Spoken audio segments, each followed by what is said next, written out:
এখানে এইচপির একটি বোর্ড দেখতে পাচ্ছেন। বোর্ডটির পার্ট নাম্বার হচ্ছে R33H DAR33HMB 6A0 রিভিশন এ।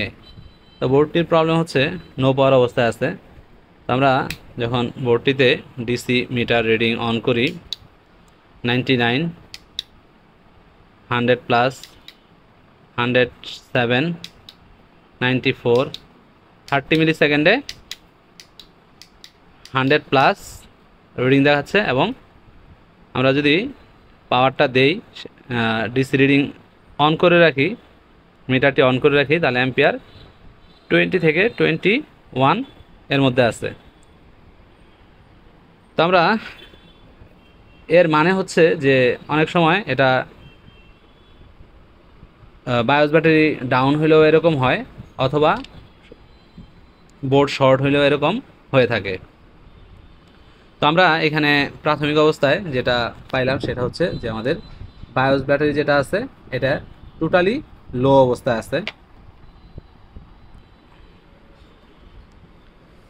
তো এটা অনেক সময় বায়োসের কারণে হয়ে থাকে এবং অথবা শর্টের কারণে হয়ে থাকে। তো আমরা যেহেতু বায়োসটা ডাউন পাইছি, তো আমরা বায়োসটাকে আগে চেঞ্জ করব এবং রিসেট করে দেখব। প্লাস হচ্ছে যদি না হয় সেক্ষেত্রে আমরা বায়োসটা নতুন করে করে দেখব এবং ফুললি রিসেট করে দেখব যে আমাদের মাদারবোর্ডটি রান হয় কি না। এর আগে আরও কিছু প্রসেস আছে, আমরা সারা ফুল মাদারবোর্ডটা ট্রেসিং করে দেখব আদার কোনো প্রবলেম আছে কি না, আদার কোনো কয়েলে শর্ট আছে কি না, বা আদার কোনো সেকশনে শর্ট আছে কি না। তো আমরা ট্রেসিং করতে এটা আমরা ডায়োড মোডে নিয়ে যাব। ডায়োড মোডে নিয়ে আমরা প্রত্যেকটা কয়েল আগে চেক করে দেখব যে আমাদের কয়েলগুলা ওকে আছে কি না। আমাদের প্রত্যেকটা কয়েল আমরা চেক করব, দেখব যে আমাদের কয়েলগুলা রিডিং ঠিক আছে কি না। 5 ভোল্ট 3 ভোল্ট কয়েল কত আছে, 8 ক্যান ইয়া ভালো করে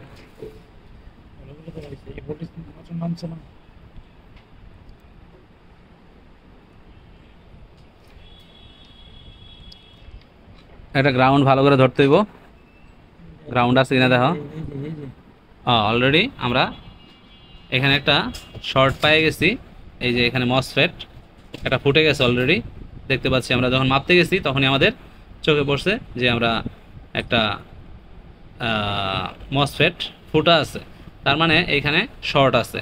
তো এখানে আমরা যে রিডিং পাচ্ছি এই রিডিংয়ে আসলেই শর্ট হওয়ার কথা। দেখেন মাত্র 0.008 এবং এইখানে একেবারে শর্ট। এটা একটা 5 ভোল্ট কয়েল আর একটা হচ্ছে 3 ভোল্ট কয়েল। এখন আমাদের দেখতে হবে আসলে এটা কোন কয়েল, 5 ভোল্ট না 3 ভোল্ট, দেন আমরা চেক করব। হ্যাঁ, আমরা সবগুলা কয়েল এমপিডেন্স দেখে নেই। তারপরেও ব্যাটারির কয়েল ঠিক আছে, ব্ল্যাক ব্ল্যাক ব্ল্যাক প্রুফ দিয়ে আমরা দেখতে হবে আমাদের।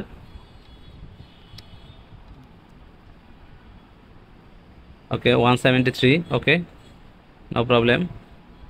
120, ওকে শর্ট। পিসিএস নাকি, পিসিএস যদি শর্ট দেখায়, প্রসেসরও শর্ট দেখাচ্ছে। প্রসেসর শর্ট দেখাইতেছে না প্রসেসরে। আচ্ছা, এটা হচ্ছে র‍্যাম। র্যাম 121 আছে। পিসিএস ফুললি শর্ট দেখাইতেছে। আমরা বায়োসের 8 নাম্বার পিন দেখব। বায়োসের 8 নাম্বার পিন কন্ডিশন। তো আমরা দেখতে পাচ্ছি যে বায়োসের 8 নাম্বার পিন ফুললি শর্ট। তার মানে হচ্ছে যে আমাদের পিসিএস হ্যাজ গন। পিসিএস এর যে ক্যাপাসিটরটা আছে সেটাও আমরা দেখতে পাচ্ছি ফুললি শর্ট।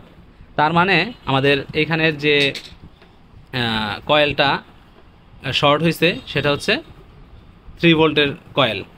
তো এটা থেকে বোঝা যাচ্ছে যে আমাদের 3 ভোল্টের কয়েল শর্ট হয়েছে এবং আমাদের যে পিসিএইচ আছে পিসিএইচ ফুললি শর্ট হয়ে গেছে। আমরা বায়োসের 8 নাম্বার পিন প্রথমে দেখলাম, দেন আমাদের যে পিসিএইচ এর যে ক্যাপাসিটরটা আছে এটা আমরা চেক করে দেখলাম যে ফুললি শর্ট। এখানে পিসিএইচ এর যে কয়েল আছে সেগুলো তো আমরা শর্ট পাইলাম। তো আমাদের বোঝা যাচ্ছে যে মাদারবোর্ডটা ফুললি শর্ট আছে, পিসিএইচ শর্ট আছে। তো এটা আমরা মাদারবোর্ডটাকে রিজেক্ট রিজেক্ট করে দিচ্ছি, যে আর এটার ট্রেসিং করার প্রয়োজন নাই, যে এটা আর রিপেয়ার হবে না।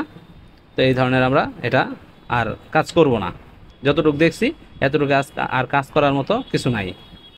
তো আমরা এটা চেক করার জন্য আমরা জাস্ট এখন এই আমাদের যে 3 ভোল্টের যে কয়েল আছে, এই কয়েলের মধ্যে আমরা 3 ভোল্ট ইনজেক্ট করছি। ইনজেক্ট করার ফলে দেখেন এখানে অ্যাম্পিয়ার হাই হয়ে গেছে। এখানে ভোল্টেজটা ডাউন হওয়ার কথা, বাট বেশি ভোল্টেজ দেওয়া হয়নি, বিধে ডাউন হয় নাই। তো আমরা এই ক্ষেত্রে যখন আমরা পিসিএসে ধরলাম, পিসিএসে হিট হচ্ছে। ওকে, যেখান থেকে ডিরেক্টলি এই পিসিএসে আমাদের ভোল্টেজ ঢুকে গেছে।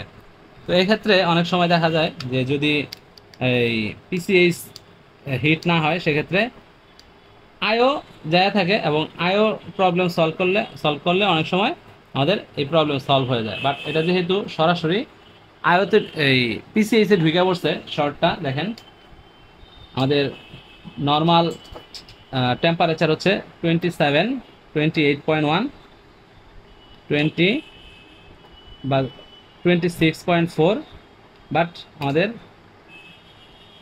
পিসিএসের 31।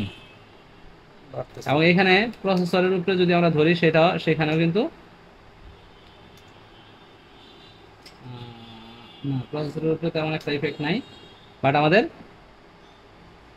পিসিএস এর উপরেই 31, প্রায় 32 আর কি, এরকম।